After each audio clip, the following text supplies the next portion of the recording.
हम पुकार पुकार के बोल रहे हैं सर, आदमी लोग सुन रहे नहीं है। ये तो जादू वाला तेल नहीं है, ये 108 जड़ी बूटी का तेल रहता है।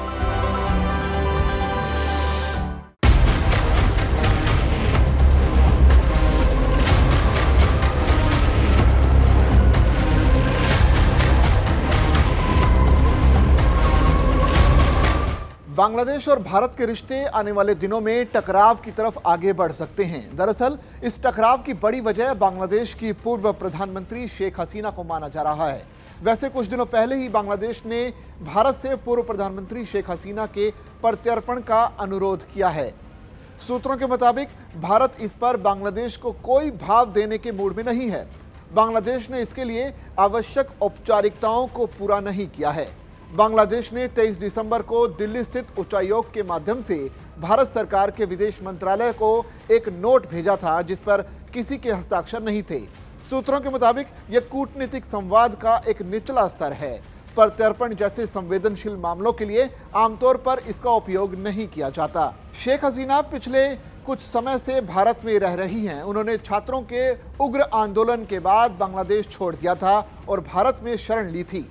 यूनिस और बांग्लादेश की शासन में शामिल बड़े नेताओं ने हसीना के भारत में मौजूदगी और उसके बयान को तनाव का कारण बताया।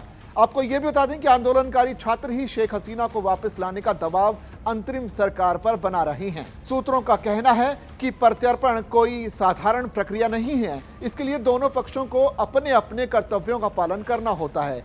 प्रत्यर्पण के खिलाफ कानूनी चुनौती उठाने का विकल्प अभी तक इस्तेमाल नहीं किया गया है। इसके अलावा भारत बांग्लादेश प्रत्यर्पण संधि 2013 के तहत कुछ प्रावधान हैं, जिनके तहत प्रत्यर्पण अनुरोध को अस्वीकार किया जा सकता है। संधि के अनुच्छेद 6 के मुताबिक अगर अपराध राजनीतिक प्रकृति का हो तो प्रत्यर्पण को अस्वीकार किया जा सकता है। भारत के विदेश मंत्रालय के प्रवक्ता रणधीर जायसवाल ने 23 दिसंबर को पुष्टि की थी कि भारत को बांग्लादेश से एक नोट मिला है, लेकिन उन्होंने इस पर कोई टिप्पणी करने से साफ तौर पर इनकार कर दिया था। भारत को बांग्लादेश में हिंदुओं और अन्य अल्पसंख्यकों के खिलाफ हो रहे हमलों को लेकर चिंता है।